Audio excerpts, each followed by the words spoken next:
My father got mad at me when I told him his new wife was hitting me. He said I was making things up. I left home at 16. 5 years later he called me to tell me she was hitting him too. My father called me on a Friday at 8:30 at night. I let it ring twice before answering. He said, "The divorce hit 1 year today. I wanted to tell you." I said, "Thanks for letting me know." We sat in silence for 20 seconds. Then I told him, "I have to hang up." I hung up. I sat on my couch and stared at the wall for about 30 minutes. Let me back up. My name is Adrian.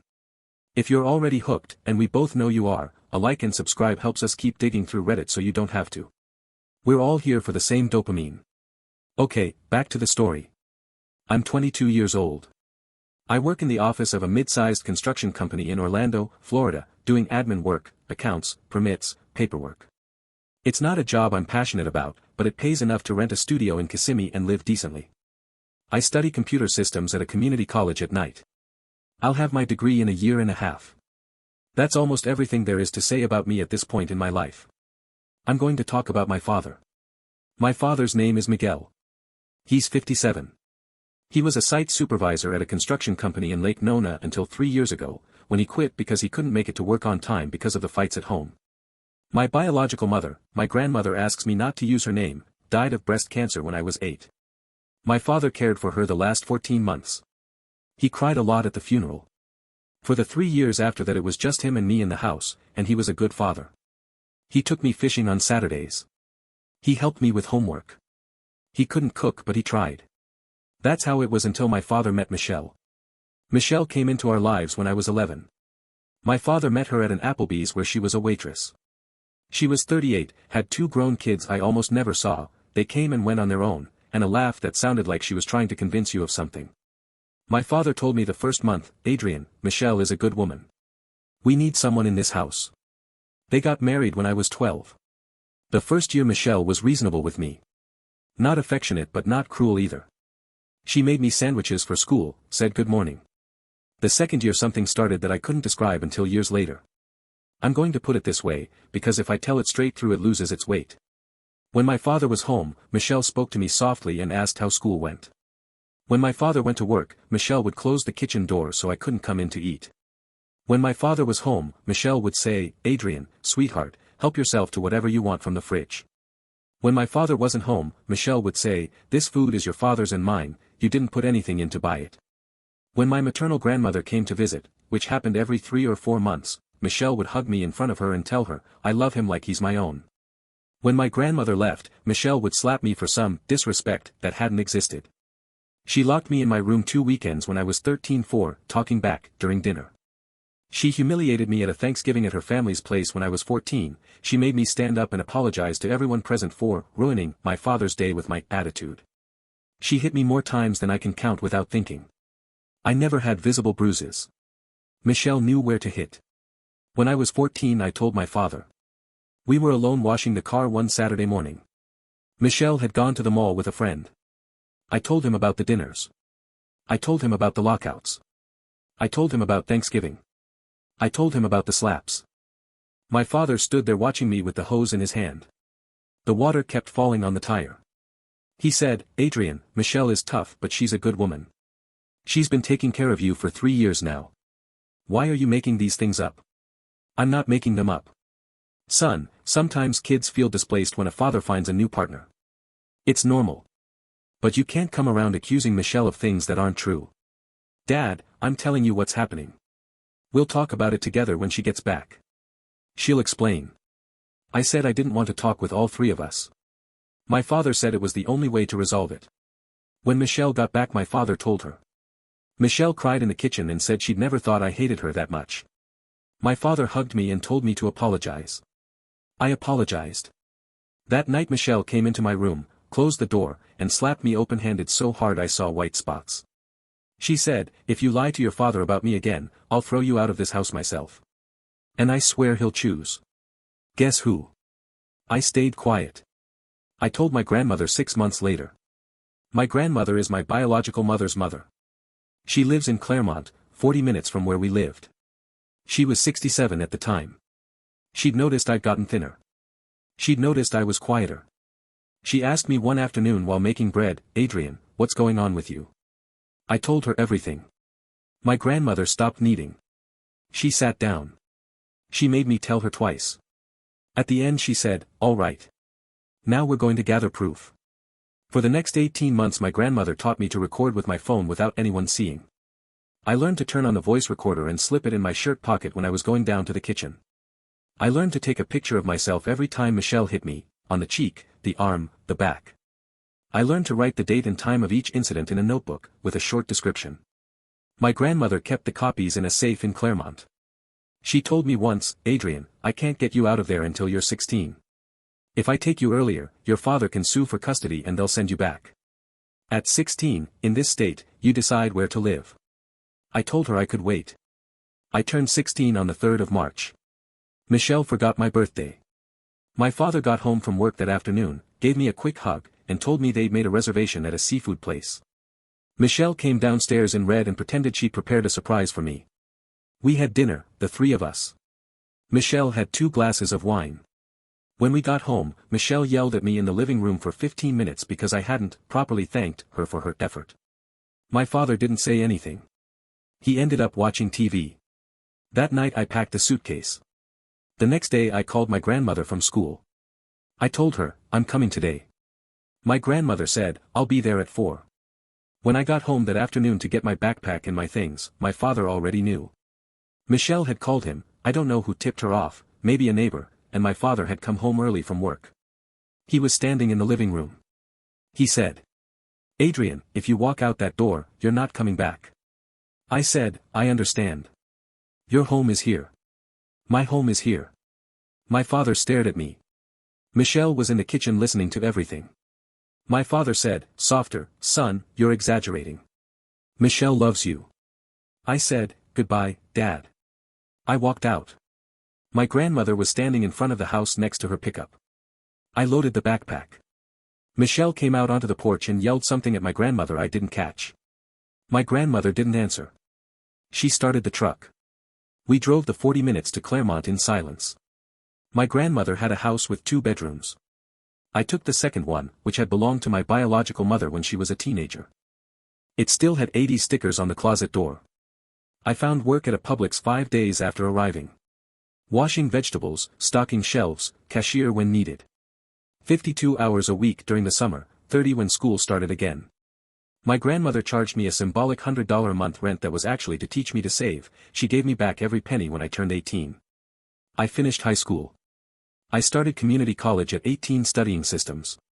I worked part-time at Publix until they promoted me to assistant manager.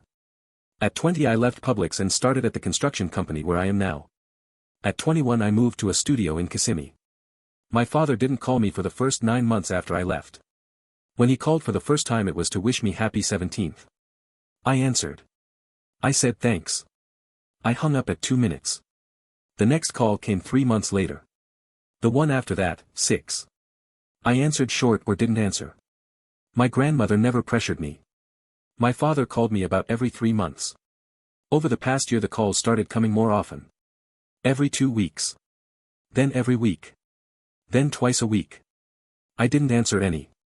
After a month came the texts. I read them but didn't reply. They were short, "Adrian, I'd like to talk to you. Whenever you can." One Sunday, after 23 missed calls, I answered. I don't know why. Curiosity won. My father said my name when I answered and then took 5 seconds to speak. "Adrian. I wanted to ask if we could get coffee." I told him I'd think about it. I thought about it for 2 weeks. I told him yes. We met at a Starbucks on the east side of Orlando, near UCF. I got there first. I sat outside at a table in the sun. My father arrived 7 minutes late. He had a black left eye and a split lip. He sat down. He said, "You ordered coffee." I said, "Tell me what happened." My father took a long time to tell me. He didn't speak in flowing sentences. He'd start, stop, drink water, start again. Michelle. Michelle started, hitting me about 2 years ago. Not much at first. Shoves. Slaps. He looked down. Then with things. One time she broke a wine bottle on my head. "You took it." I took it. I thought it was I don't know what I thought. He sat in silence. He took a sip of his coffee that he hadn't even tasted yet. One day she broke my nose with an ashtray. I went to the hospital. Did you tell the doctor? I told him I'd fallen. Of course. My father rubbed his face. He took his time finding the next words. Adrian. Driving back from the hospital, with my nose like that. I remembered you. Me. I remembered the day we washed the car. What you told me. He stopped. It was hard. The day after, I saw your cheek was red. And I told myself maybe a kid at school. And I never thought about it again. Dad. I remembered that you lied to me your whole life so as not to give me problems. And that I believed her because it was easier. He took a long pause. I'm not going to tell you I didn't know, son. I knew. Part of me knew. I chose not to see. I said, thank you for saying that. He installed 4 cameras in the house. It took 8 months of recording to have a body of evidence the lawyer told him was more than enough. In that time he investigated. He talked to one of Michelle's neighbors from her previous house in Kissimmee, who told him Michelle had been investigated by CPS when her own kids were 9 and 11, the kids who almost never appeared in our house because, as it turned out, they'd asked to live with their father after Michelle had locked them up without food over weekends their father worked. My father tracked down the dog Michelle had kept before moving in with us. A husky named Duke. My father remembered that when Michelle moved, she brought the photos but not the dog, and she said he died of old age. My father tracked down Michelle's vet from that period. The vet confirmed, with records, that Duke had come to the clinic 3 times with injuries that couldn't be explained by accidents. He died at 7 of what technically was called internal trauma. Michelle still had photos of Duke on her phone. And Michelle's 2 kids, now 24 and 26, agreed to testify against her. He said, the divorce came out a year ago. Michelle walked into court sure she was going to get half. The house. The retirement. My lawyer took an hour and a half presenting evidence. Michelle denied everything. She said the videos were edited. She said her own kids had it out for her. And the videos? The judge watched them. One by one. In the courtroom. He put on his glasses. He watched 27 clips. My father looked down. When he finished, the judge read the ruling. Michelle wasn't expecting it. He told her she wasn't getting a cent, that she had a permanent restraining order, and that she had 10 days to vacate the house. Michelle stood up. Yelled, this is wrong. The judge told her to sit. Michelle yelled again. The bailiff escorted her out with her yelling the whole way. And you? I stayed sitting. He fell silent. He looked at me. Afterwards I went to get my car from the parking lot and I stayed there an hour. I couldn't drive home without crying. I cried for your mother. I cried for you. I cried for myself. Michelle left Florida 3 weeks after the ruling. My father doesn't know where she lives now. He doesn't care. My father told me, in the Starbucks, without looking me in the eye.